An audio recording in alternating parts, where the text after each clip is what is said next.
بسم اللہ الرحمن الرحیم۔ میں ہوں امان اللہ خان، آپ کے پروگرام عکس کے ساتھ۔ ناظرین، حاضرین، آج کی کافی تازہ ترین خبریں ہیں، اور میں ان میں سے پہلی خبر جو ہے اس وقت جو میرے قریب سے گزری ہے، اس میں سپریم کورٹ کا آج کا فیصلہ ہے، جس میں چیف جسٹس عمر عطا بندیال صاحب نے اپنے سابقہ فیصلے کو بحال رکھا ہے، یعنی کہ پنجاب میں 14 مئی کو انتخابات ہوں گے،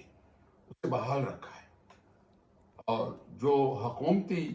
اور الیکشن کمیشن کی طرف سے جو درخواست تھی اسے رد کر دیا گیا ہے۔ یہ ایک انتہائی خوفناک صورتحال پیدا ہو چکی ہے کہ اگر کل کی ہیئرنگ کے دوران کوئی ایسا فیصلہ جس میں نااہلی کی کوئی بات حکومت یا کابینہ کے بارے میں آئی تو یہ انتہائی خوفناک ہوگی، جس سے پورا نظام جو ہے وہ تاہ و بالا ہو جائے گا، اور نظر یہی آ رہا ہے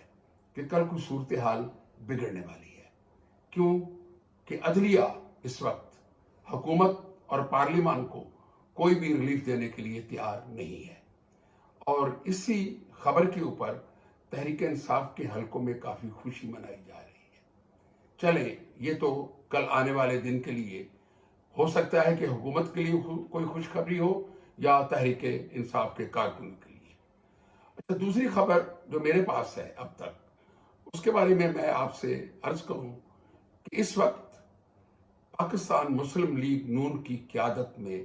ایک انتہائی بحران پیدا ہو چکا ہے، یعنی کہ مسلم لیگ نون کی قیادت دو حصوں میں تقسیم ہو چکی ہے۔ نہ جانے یہ بات کہاں سے نکلی اور کیا ہوا ہے، لیکن نون لیگ کے جو حلقے ہیں وہ اس بات کی تصدیق کر رہے ہیں کہ مریم نواز نے اپنے وزیر اعظم کے ساتھ کسی حالت میں بھی تعاون کرنے سے انکار کر دیا ہے۔ یعنی وہی بات آج سامنے حامد میر صاحب کی آ رہی ہے کہ انہوں نے اپنے ایک پروگرام کے دوران کہا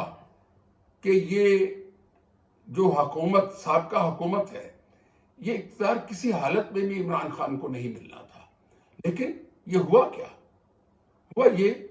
کہ میاں شہباز شریف نے جب میاں نواز شریف سے بات کی کہ مجھے کچھ حلقے اقتدار دینا چاہ رہے ہیں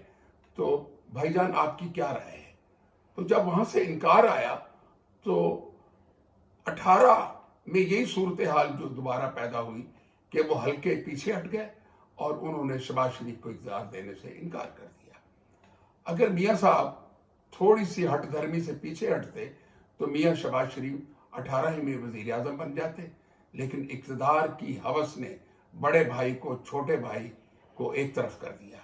اور یہی صورتحال اب بنی ہوئی ہے، جبکہ شہباز شریف اس وقت وزیر اعظم ہے اور انہوں نے اپنی انتہائی قیادت کو، انتہائی صلاحیتوں کو استعمال کرتے ہوئے جو عرصہ گزارا ہے اور کوشش کی ہے کہ ملک کے حالات بہتر ہوں، لیکن ہو کیا رہا ہے؟ مسلم لیگ نون کی قیادت جو ہے وہ آپس میں بڑھ چکی ہے۔ کچھ لوگ جو ہیں وہ مریم نواز کا ساتھ دے رہے ہیں اور کچھ لوگ جو ہیں وہ میاں شہباز شریف کے ساتھ ہیں،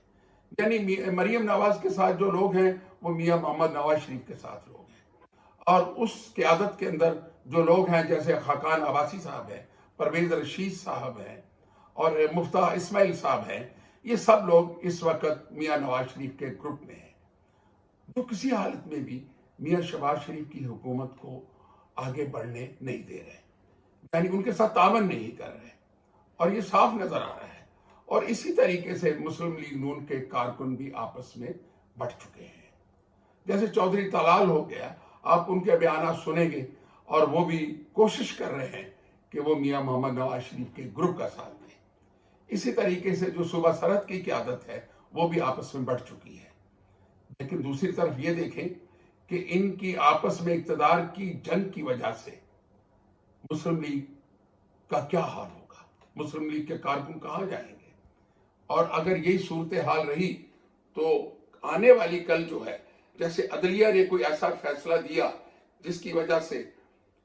اپنی حکومت جو ہے اس کا تاہ و بالا ہو گیا یا اس کا اقتدار ختم ہو گیا یا ان کو نااہل قرار دے دیا، تو اس نااہلی کے اندر مسلم لیگ نون کے بہت سارے لوگ آئیں گے، پوری کابینہ آئے گی، جس سے نقصان کس کا ہوگا؟ مسلم لیگ کا ہوگا۔ اگر یہ چیز دونوں گروپ سوچ لیں کہ آج کا نقصان کل آنے والے کل میں کسی سے برداشت نہیں ہوگا، تو اگر یہ آنے والے کل کو آج نہ سوچا تو پھر مسلم لیگ نون کا نام لینے والا بھی آنے والے دنوں میں کوئی نظر نہیں آئے گا۔ تو اس لیے